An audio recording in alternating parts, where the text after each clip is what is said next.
Thank you, and thank you for getting up this early in the morning. Some of us started at 5 o'clock just to be here, and that's me. What I want to do is to go through something of the course that we designed. It was an experimental course. It's a course I've always wanted to teach. And it was a course that looked primarily at the concept of collective violence, but within a different context, the context of globalization. And so I'm going to walk through something of the description of the course and some of the problems that we entangled. We came about it during the course, and then I want to read a couple of excerpts from some of the students from some of their journals that we collected, okay? And then after I'm done, then Professor Reside will share. Three things. Okay. I don't know why I looked at Naomi Tutu when I said that, but I did, okay. We began our course with a quote from William James, one of my favorite philosophers. And James wrote in his essay, The Moral Equivalent of War, that history is a bath of blood. Now, he knew that history is more than a bath of blood, but he wanted to accent something at the time in which he was writing. This is at the very beginning of the crisis that led to World War I. And it was a question of American involvement within the war. As some of you know, William James himself was a pacifist. And so many essays during this period came out about pacifism, about the war. And so William James was trying to say, look, we need a moral equivalent to war. But it's also very true at the time, not many people understood what the crisis was going on in World War I and the kinds of aggressions that were taking place. The same thing happened with regard to World War II. American involvement was very slow in both of these wars. And part of the reason we were so slow in this war, because we were so isolated in our own policies and our own understanding. We were an isolationist nation.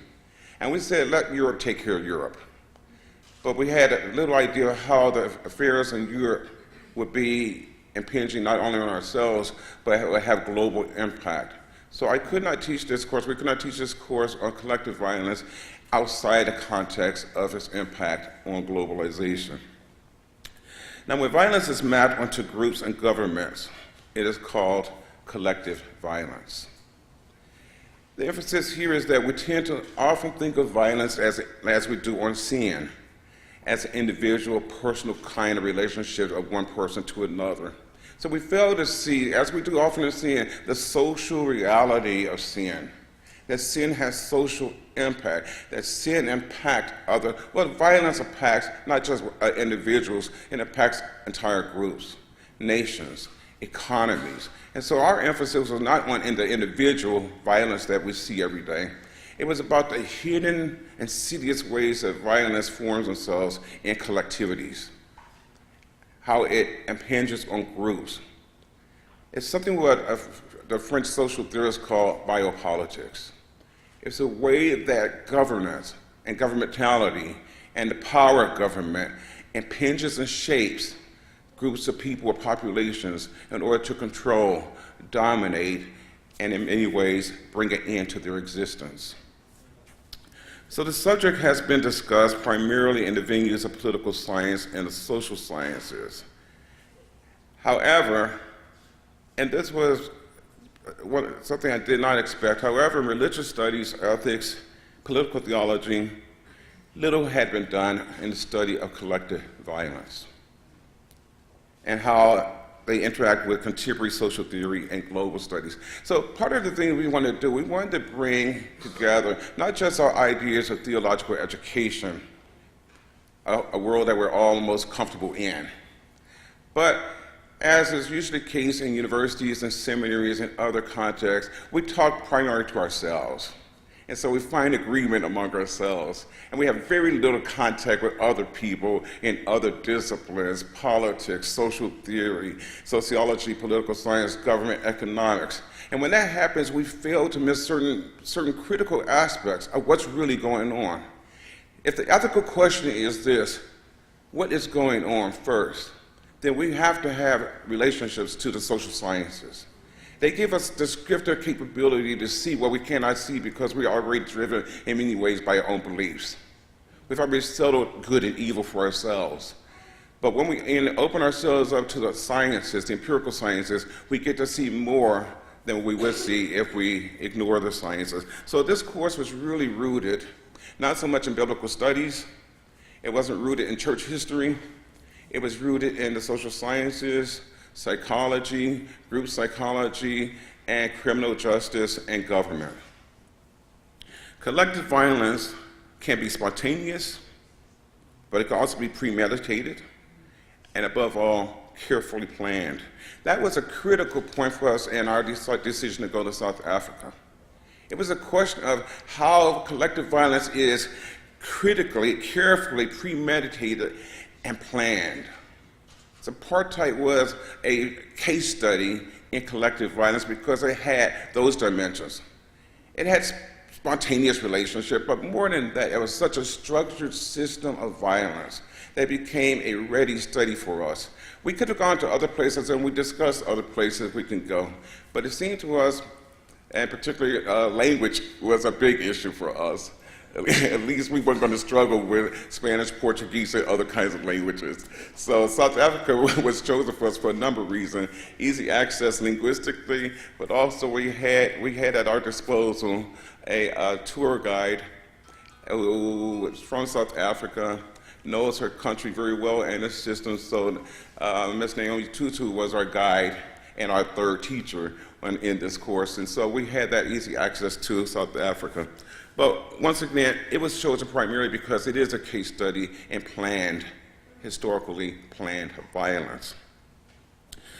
We also discovered that collective violence may result from war or unequal distribution of resources for human needs. It was the second emphasis that we were most concerned with in our trip to South Africa. The way that economy, the economic redistribution of goods and services brought about such devastation and continues to bring about such devastations to populations within South Africa, even this long after the reconciliation reformation of the government. We were so impressed not only by the positive things that was happening, but with the positive, we were really impressed by the mass poverty, devastation that continues to put people disproportionately at death, the risk of death, and at death.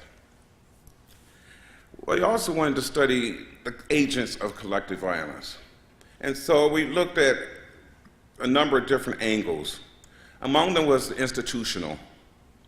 We looked at systems.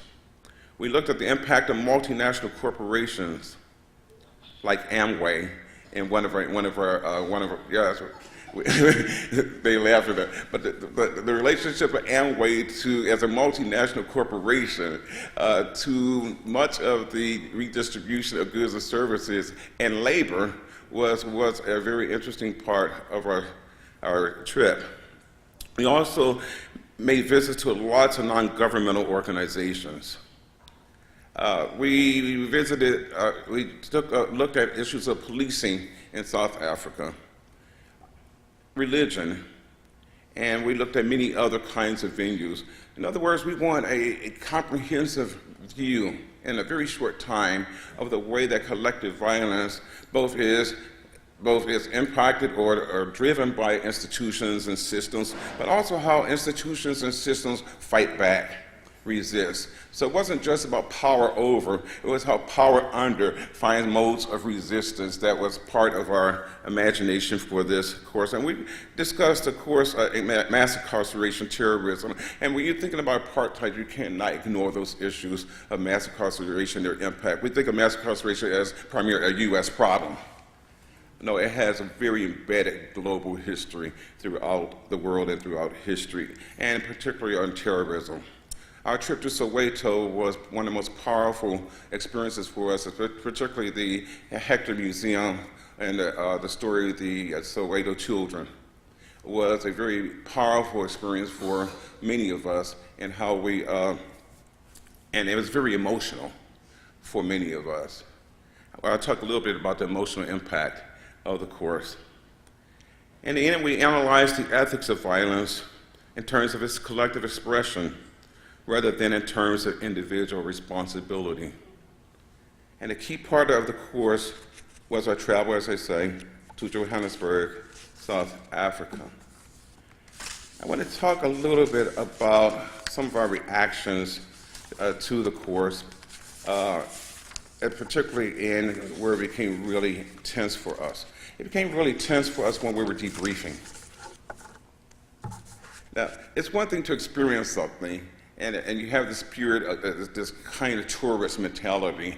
Oh, this is great. When we went to Mandela's house, we saw where Mandela lived, how he grew up, where he grew up. We went to the museums, we went to the courts, we went to all these places, and there's something about a tourist mentality that dominates the scene because that's exactly what we are. And you feel that way.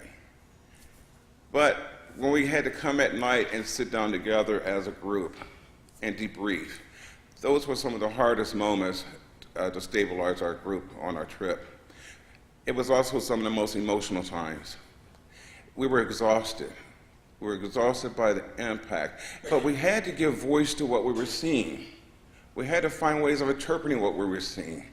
And the ways what we were seeing and how we were interpreting them was not in agreement with each other.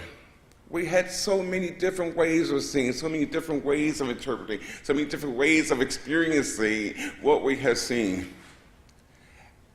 And we also, in those moments, experienced how easy violence can erupt, even among good-willed people.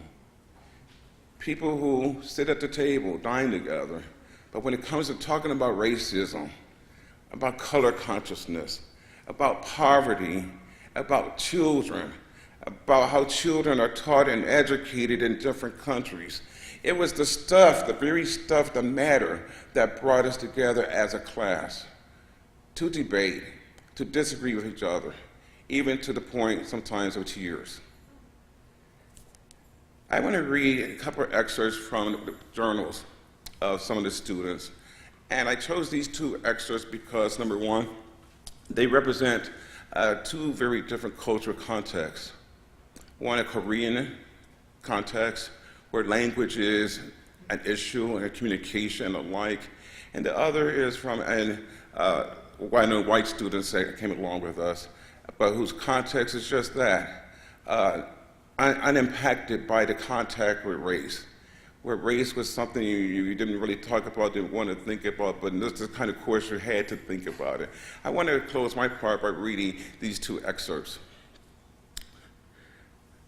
Violence is huge and cross-national, like a prison. But what brings people back from death is laughter, letters, warm words, determination for truth, and a warm voice that you have not forgotten. That's a quote. Here's the student. On the South African trip, I faced the results of collective violence that comes out to the surface, such as poverty, rich-poor gap, political conflict, and genocide. But I also saw invisible violence and heard voiceless cries of suffering. Many black South Africans still try to get advantages from using English and are treated differently depending on how they pronounce English. Also, they are still under discrimination because of their skin color. Likewise, I felt despair several times whenever I had to stand on the places of pain. But unexpectedly, hope embraced me from the openness of the history of South Africans. They remembered the darkest times in African history and appreciated the valuable death for freedom, justice, and peace. Second excerpt. The very last discussion we had in class was incredibly frustrating. Dr. Anderson posed the question, why does race continue to rear its head in our conversations? When we look at who has had the most violence done to them, a large number of those people are people of color. While we can't pin down any one characteristic or reason, we cannot ignore that race has been a factor in the numerous counts of violence done to people both on an individual level and an institutional level. Ignoring this fact is detrimental to improving the flourishing of creation and minimizing the violence done to it. However, the conversations that revolve around race and violence are tricky because of the history of offenses, as well as the half-assed attempts to move forward from that history. As a white person talking about issues of race, I constantly feel under attack. I am stepping on someone's toes somewhere. However I approach it, or if I choose not to approach it, I am doing something wrong, saying something wrong. This is how I felt on Friday, that day that Anderson asked that question. Perhaps you consider my silence to be out of fear of offending anyone, fear of unnecessary conflict, fear of making things worse, fear of the daunting task ahead. Good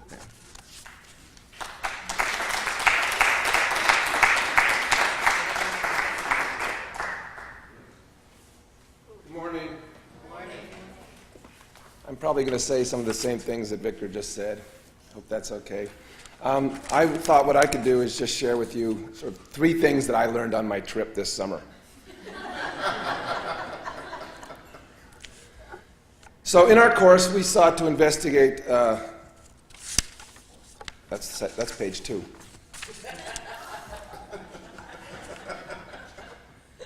Violence, I thought I would start by looking the word up.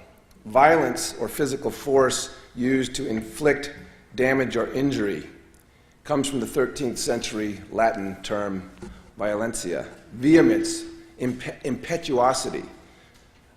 It's related to the word violation, to cross boundaries, to profane the sacred at its heart. Violence contains these meanings. Violence is all around us.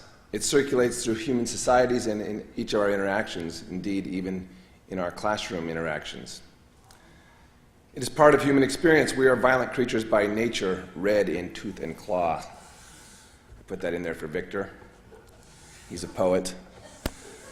Yet as social beings, we engage in economies of violence. The way we organize violence is in particular ways. Part of our class's purpose was to explore the economies of violence in our own society and in other societies as well. We paid particular attention to violence in its collective forms, as Professor Anderson said. Perhaps the most obvious, but not the only form of collective violence, is the violence of the state against its members.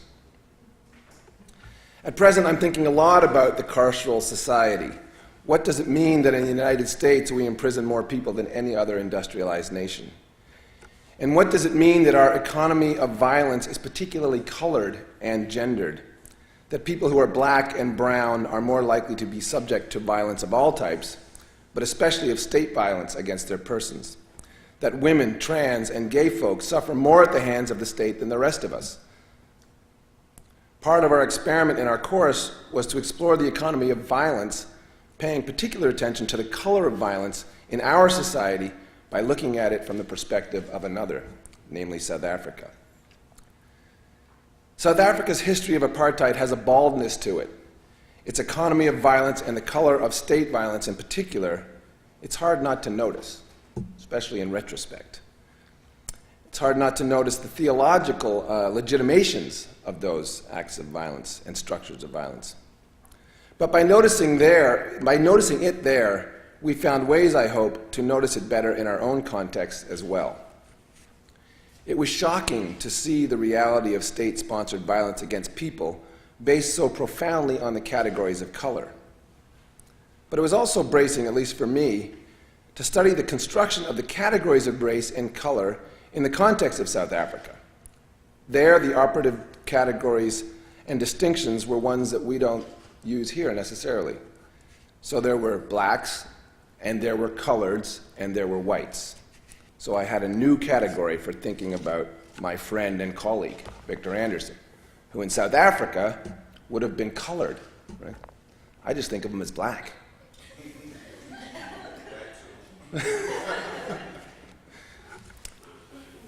Okay, so we learned about black, colored, and white categorizations that differ from our own, and that the seemingly arbitrary strategy for sorting human beings out and then inflicting violence on them according to these categories, I hope had a kind of denaturalizing effect on our own conceptions of race and held in bold relief the effects of racialization in the economy of violence.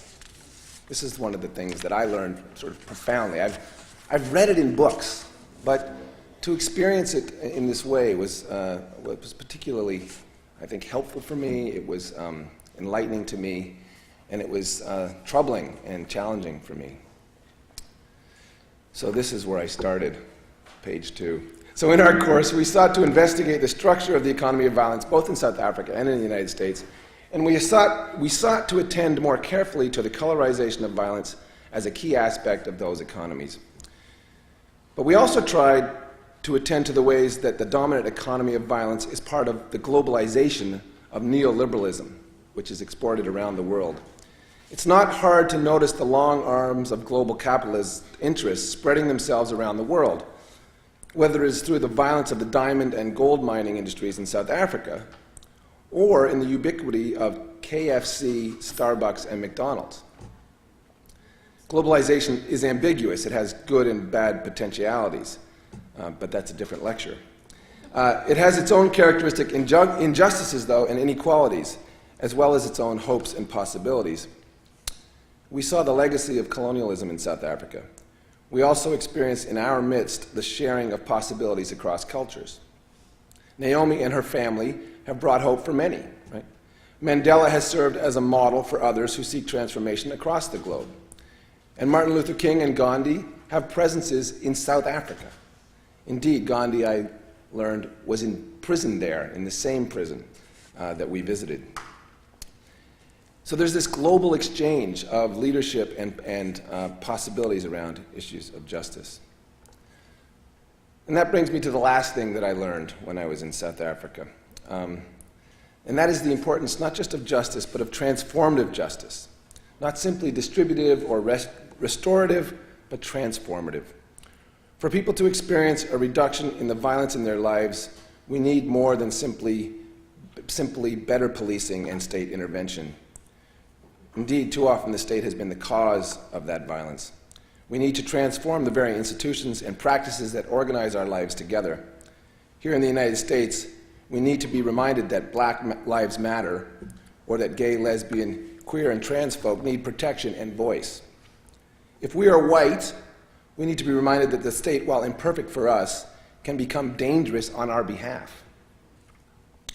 We need transformative approaches to our discussions and practices of justice, and a good place to start is by listening and following the lead of those most subject to violence in our midst. This is a lesson that, at its best, our course, I hope, taught. It certainly taught me that. So those are my comments. That's what I learned from my summer trip. I would be interested in knowing, yes, please clap.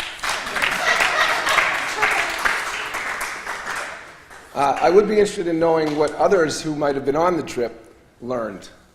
Claire? Nicole, are you going to talk now? Yes. Yes. Well, let's start with Nicole and what she learned on her summer trip. Yeah. Our videographer and photographer for our trip was Nicole Malvo, and she's going to talk just briefly about the pictures that's most important to her, or that brings out things that she most experienced by these photos.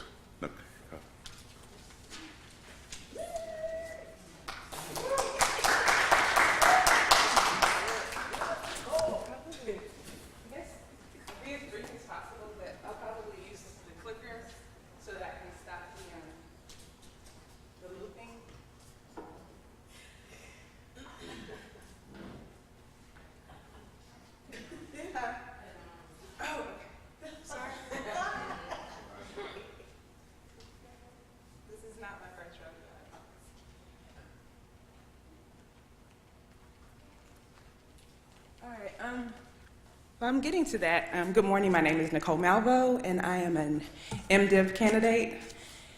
So I guess I have something prepared now. It's just a couple of things that I'll speak about briefly and then kind of walk you through the PowerPoint. But I thought about this trip a lot since I've taken it.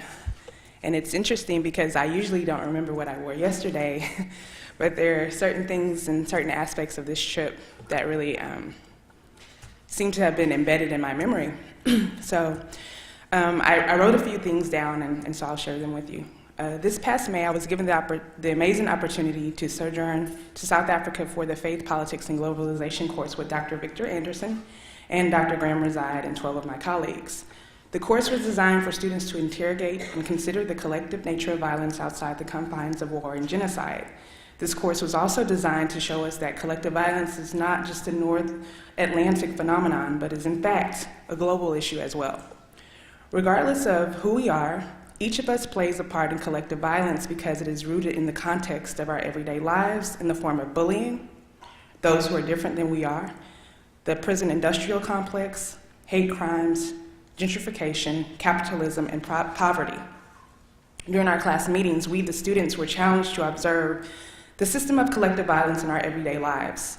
As citizens of one of the most powerful countries in the world, we propagate profit, capital, and collective violence, whether it be a group of people or two people or one individual. Collective violence is not only systematic, but it's overt in nature because rarely is it hidden. As Westerners, all of us have participated in global violence, whether we are aware of it or not. When we fill our cars with fuel, when we purchase diamonds that may or may not be conflict-free, and purchase certain clothing from certain manufacturers, we're participating in collective violence that also pumps money into the economy all over the world. Many want us to know why South Africa was designated for our class trip, but I think it was an ideal choice as a country that is only 20 years removed from the brutal rule of the apartheid regime. South Africa is a country with a rich history and a new vision for democracy that encompasses all people. But before our trip to South Africa, I guess I view democracy in a very one-dimensional aspect, a system that was controlled almost entirely by our government. But democracy is a system that we all participate in and must take responsibility for if it is to work. Freedom is never permanent. It is an ongoing process, and sometimes people will have to fight, protest, suffer, and die to ensure those freedoms.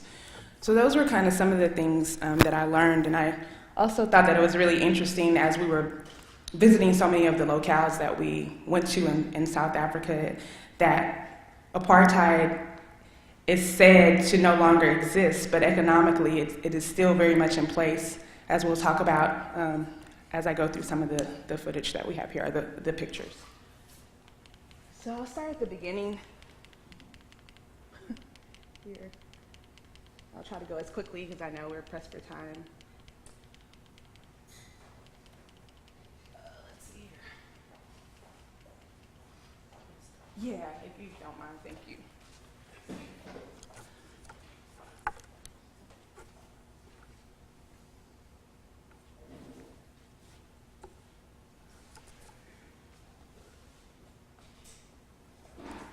We can just start on the pictures of the docs. Oh, thanks. Make sure you talk to them. Okay, sure. All right, so this is not my picture, so I do not want to take photo credit. I got this from a Boston Globe site. So this is a picture of us when we're preparing to leave. Oh, I guess it's still on the... Just go back and Okay.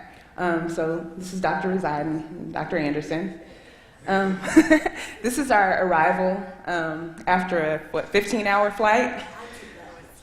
You did take that picture. Yes, photo credits to Naomi Tutu. All right, so, okay, so one of the things that I noticed when we first arrived was that even in the airport, walking through, you could see traces of globalization just in the signs that we have here. So one is a mining photo. Not that one.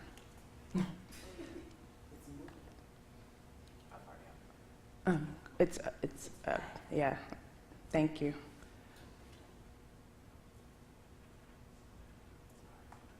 No,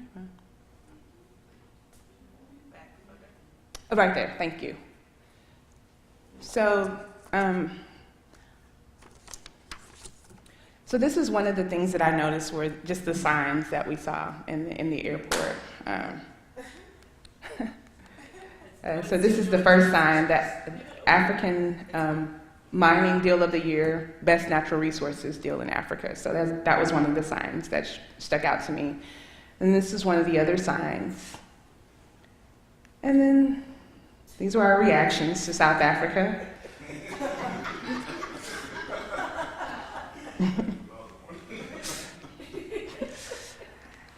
And then one of the things that was really awesome, we actually stayed in Soweto. And this is the home of Nelson Mandela, which has now been turned into a museum. But also the neighborhood in which we stayed has two Nobel Peace Prize winners on the same street, and that would be Bishop Desmond Tutu and Nelson Mandela. So that was pretty awesome to witness that. So these are just some relics from the museum. And this was a portrait that really stuck out to me of a young Winnie Mandela. And up the street, I'm not sure how, maybe a couple of blocks, was one of the sites of the Soweto uprising in 1976. And so we ended up going to the Hector PIETERSON Museum. You'll notice that there are not a lot of pictures inside of some of the things I'll show you because some of the museums prohibited us from taking pictures, but I don't know if you all are aware of the murder of Hector PIETERSON. He was a 11-year-old, and the students of Soweto, the high school students, were protesting the medium in which they were demanding that they be taught, which was Afrikaans. And you have to understand, during this time, in the 70s, that the students not only were not receiving an equitable education in the public school system because they were black, but they also didn't have the resources. The classrooms were flooded, much like some of our schools and neighborhoods here.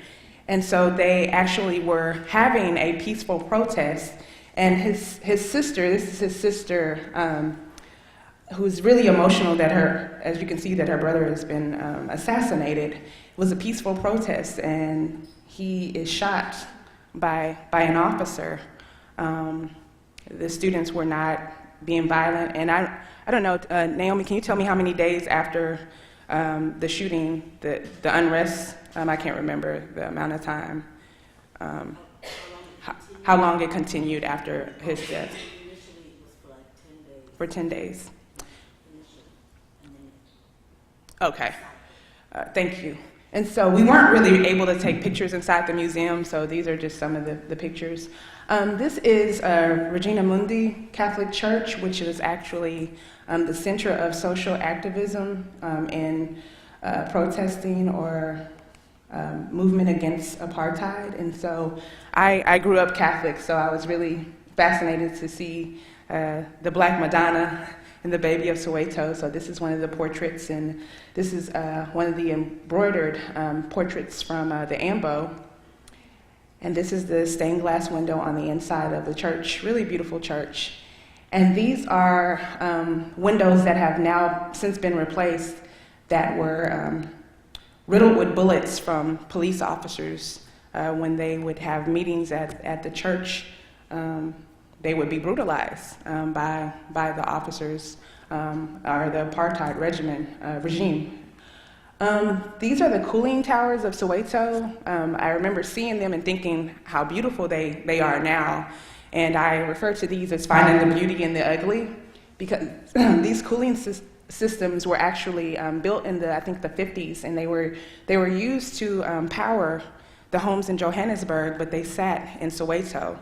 And so what was interesting was that these towers sat in Soweto, and it now is a tourist spot for bungee jumping and extreme soccer. But these are I wanted you guys to see how far the power lines run into Soweto. And at the time, none of these power lines powered Soweto. They powered Johannesburg. This is Kliptown. It was one of the areas that we visited. And I kind of just wanted to read a little excerpt about Kliptown. Its website has and these are the children that we met, because they have a pretty robust youth program there, and their logo or their motto is "From Poverty to Opportunity," and their goal is to eradicate the poverty of the mind, body, soul, and fight against the disadvantages imposed on children of Kliptown. And so these are some of the children that we interacted with. They have an after-school program and several programs. they were just amazing. And so they tutor them, they do enrichment, they do athletic activities, and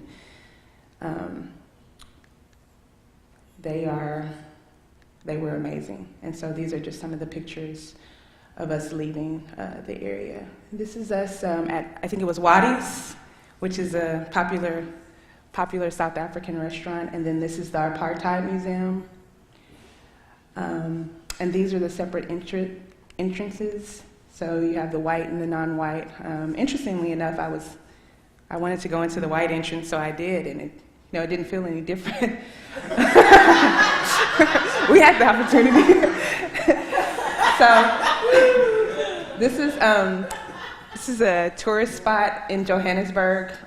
One of the mornings where they took us to an overlook, and so this is miles reaching. I thought it was really beautiful. It was foggy that morning, but you can see the fall and the trees. And then this is the group.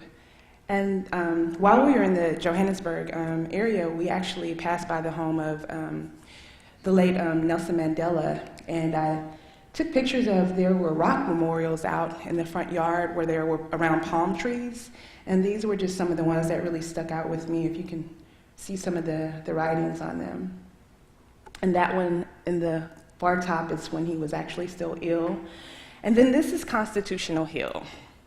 So what's interesting about Constitutional Hill is when we initially walked up, it was, just almost breathtaking in terms of the beauty of it. But this is actually the place where many political prisoners were held.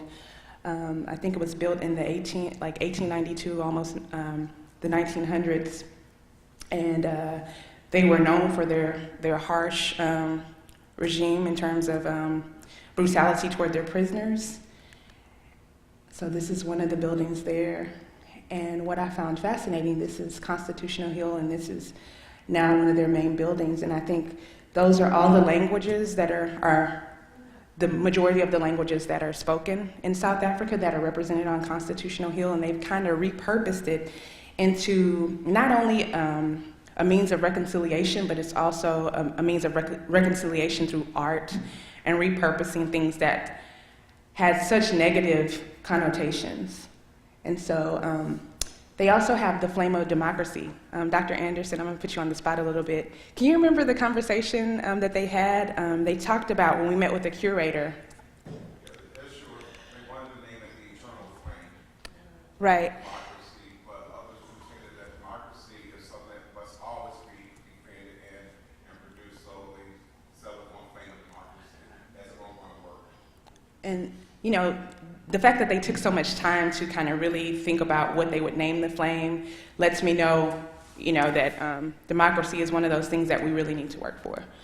And so these are also pictures from the inside of the facility. This is Stacey Foister, which was the curator, who also bears the last name of the father of apartheid, but I won't get into that. There's a nice story, but I don't have time. So this is inside one of the courtroom, we would call it.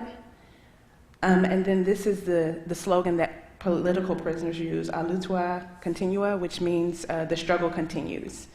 And then this is recipients of tutu desk, some of the students. And tutu desk are for students who don't have actual desks. And so this gives them an opportunity to have to have a desk. All right, and this is inside the Cradle of Humanity. These are some of the pictures inside the caves.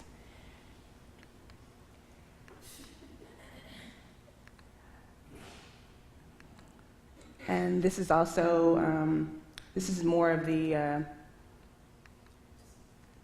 evolution in the exhibition of humanity. And so these are just kind of, you sat in a little cart like a roller coaster, and there was a simulation of how the earth was believed to have been formed.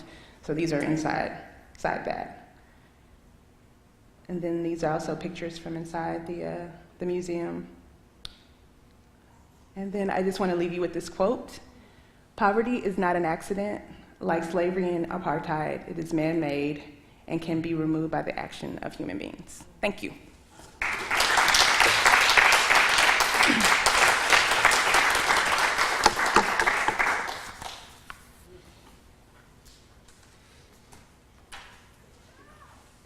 several other students who went on the trip, were given the opportunity, they would like to speak, you may do so.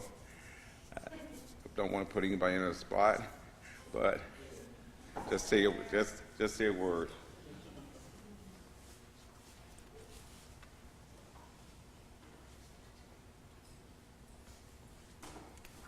Hi, my name is Claire Brown, and I'm also an MDiv candidate and a classmate of Nicole. And one of the things that really has stood out from this trip, which actually I want to pause and thank the three people who have gone first. I was moved to tears to hear these stories and get placed back a year ago and see these photographs and relive pieces of this. So that was truly a gift to me today. But something that has stayed with me is the large and the small of both violence and movement toward reconciliation. The three folks have also mentioned many of these things, the largeness of government policy and economics, and the smallness of rocks at a memorial for Mandela. But there was a couple of other experiences that really have stuck with me. One is, as Nicole showed in that beautiful picture, the adoption of multiple national languages. To say, this is a site where evil, where our horrific sin and violence against one another has been manifest in the side of our language exchange with one another. And that's a place where we need to make a change. Another was, we had this great opportunity that was not what I would have expected from the trip, but we got to go see South African Sesame Street. Yeah, we went and we sat and heard about how they do their programming, again, in multiple languages to teach and expose children to lots of different things, and the ways that they have done fantastic work around acceptance of folks with HIV and working on hygiene for those families where toothbrushes and running water we take for granted, but that might not be available. Just fantastic integral work that's happening on the level of 3-year-olds with the hope of building a better future. There was a deep violence and evil and sin wrought at the place of our youngest and most vulnerable, and that's a place where we need to find restoration and healing. Another that you saw pictures from Nicole's work at the Constitutional Court, there was a deep commitment to aesthetic change that would point to a new hope, to say the products of our culture represent our deepest values, and for far too long those deepest values were violence and harm and evil and hatred of one another. And so what are ways that we can reimagine an aesthetic, a architecture? How can we show these new values that we're trying to live into? And all of those have just stuck with me as I've come back to Nashville, as I've wrestled. I actually don't know if that was my writing that you read, but it could have been. I've wrestled with my own whiteness in Nashville and my own struggle to talk about race in helpful and constructive and healing ways, and to recognize in my context the large and the small, to show up for the most weak and young and vulnerable who need tender care, and to also think about large economic systems, and to think about policy, to think about the aesthetic. What values am I conveying in my creative work? And how can I make creative work actually a commitment and a fruit of my commitment to justice? So I just wanted to share those because those to me have had the most lasting, integral application to my daily life moving out of this experience. So, thank you.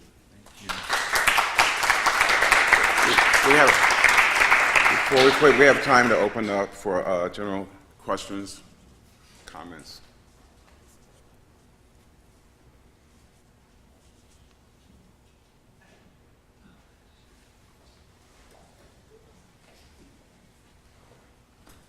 Two questions. How long were you there? And if Yeah. you were to... Graham can't stand up with me, so I'll move this way, okay? All right. You want me to stand up with you? Yeah. How long were you there? No, I can stand. I stand because I'm old. How long were you there? And two, if you were to constitute the same class as a second trip, what would you do differently? Your question, there were 7 days, about 7 days. We're there about 7 days. The way because we met for a week here at the school, and then we went to South Africa for 7 days. We needed more time. We needed far more time.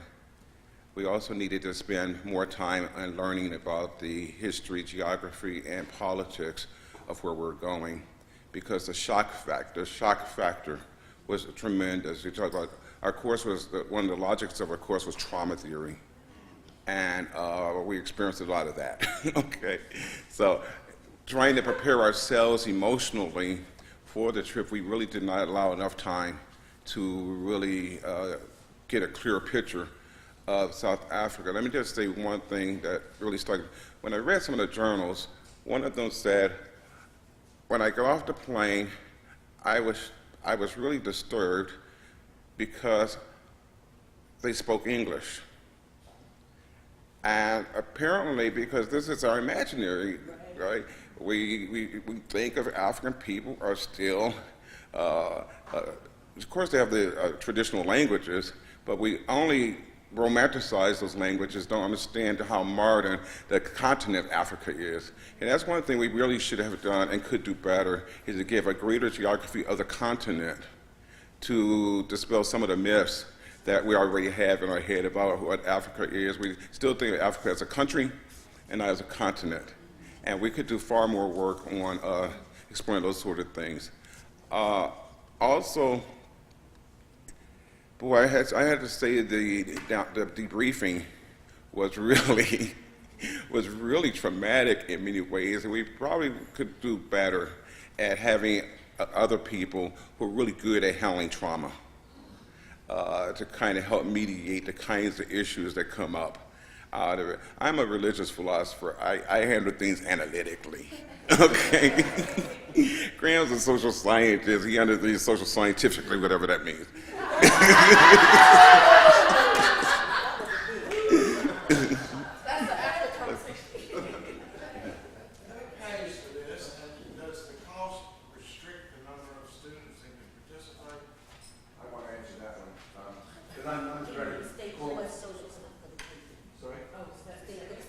So the question is, who pays for this, and what was the second question? Does the cost restrict the number of students that can go? So what pays for it is our global ed budget, which is depleted, and so we're having a very difficult time. What do you call it? Opposite depleting. Fundraising? Yeah, that's it. So it's hard to raise the appropriate resource. It's an expensive proposition, partly. I mean, just the airfare is expensive. And, we had a lot of help from the Army to keep costs down, but it's still expensive. So that's the first thing. And then, so we had to limit it to 12 students. The other thing that So they all went on this funding. yes, so one of Paid some, too. they paid some. I believe we asked for $750. 1,000. We asked for 1,000. See, I'm less we asked for $1,000. That would limit some participation. Right. So we try to really ask students to pay more, because otherwise what happens is only students of means can go on these trips. And that's where I'm going with the question. Yeah, those are the students that, well, they can learn a lot from that. But it's nice to have a more diverse group of folks socioeconomically and from different countries. I really appreciate that we had more than one country represented, more than just the U.S. and Canada represented on the trip. There was a Korean student whose voice was always, it was quiet, but when she spoke, it was powerful, really powerful. But I think, does that answer the question? Yeah. And we're trying to raise funds. And it's also thinking strategically, what's the best way to do global education? I still do believe putting people in those contexts is important. And my own experience, as I said, I read for a living. So this was not new to me, but to experience it in a new way was powerful. Do you want to add to that, Dr. Rance? Any other questions? You can give the mic back to her. No, go ahead. I would like to thank you all for attending the community breakfast. Another date to note is April the 16th, which will be our last community breakfast of the semester. I know. With Father Joseph Green. He'll be talking about immigration. So I look forward to seeing you all there. Thank you to Professor Anderson and Professor Rivide and the students that attended the trip as well. So thank you all for coming.